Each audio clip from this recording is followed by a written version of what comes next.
আসসালামু আলাইকুম গাইস, আপনারা কেমন আছেন? আশা করি ভালো আছেন। বিগত কয়েকদিন যাবৎ অনেক অসুস্থ ছিলাম। অসুস্থতার কারণে আসলে নিজের ভয়েসে কোনো ভিডিও আপলোড করা হয় নাই। আর এই পুকুরটা দেখতে পাচ্ছেন, এটা হচ্ছে যে আমার মামার পুকুর। পুকুরে অনেক মাছ। আমার মামা মাছ চাষ করে মূলত, আর খাবার দিচ্ছে ওটা হচ্ছে আমার মামাতো ভাই। আর আমার মামা ওকে বলে বলে দিচ্ছে কিভাবে কেমন করে দিতে হবে খাবারগুলো। আসলে বাবা ছেলে ওরা এভাবে একসঙ্গে কাজ করে। গ্রামে আসলে অনেক শান্তি। গ্রামের মনোরম পরিবেশ, নিরিবিলি আবহাওয়া সত্যিই। আর ওখানে আমার মামার পুকুরটা পুরোটাই সিসিটিভি দ্বারা নিয়ন্ত্রিত। মানে সবকিছুই দেখতে পারে সিসিটিভি ফুটেজে। যে পুকুরের আশেপাশে যদি কেউ কখনো আসে দাঁড়ায় বা কোনো চোর চোরটা আসে, সবকিছুই দেখা যায়। আমার মামাতো ভাইটা ছোট হলেও অনেক পরিশ্রমী। ও আমার মামার সঙ্গে সবসময় ভাবে কাজে হেল্প করে। আসলে ও ছোট মানুষ হিসেবে অনেক ভালো।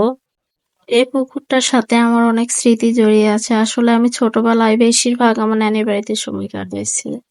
আসলে সেই জিনিসগুলো আজকে মিস করি, অবশ্যই মিস করি। আসলে সময়ের অভাবে ওইভাবে যাওয়া আসা হয় না। বাচ্চাদের স্কুল, নিজেদের ব্যস্ততার কারণে আসলে মামার বাড়ি আসলে ওই আদরগুলো, ভালোবাসাগুলো আসলে পাই না।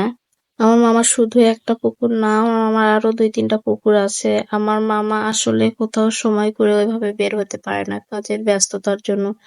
মানে বাসায় সবসময় কাজ, এ ধরনের কাজ লেগে থাকে।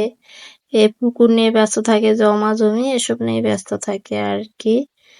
আসলে মামার বাড়িতে কে কে আমার মতো থাকছেন, অনেক আদর ভালোবাসা পাইছেন, অবশ্যই কমেন্ট করে বলবেন। আর অনেক ভাইয়া, অনেক আপুরা আমাকে ইনবক্সে মেসেজ দিয়ে বলেন যে আপু আসলে আপনার ভিডিওতে তো আপনার ছেলেদের দেখি, কখনো তো আপনার হাজবেন্ডকে দেখি না। আসলে আমার হাজবেন্ড এভাবে ক্যামেরার সামনে আসতে চায় না। আসলে অবশ্যই কখনো না কখনো আমার হাজবেন্ডের সঙ্গে ভিডিও দেখতে পাবেন। আল্লাহ হাফেজ।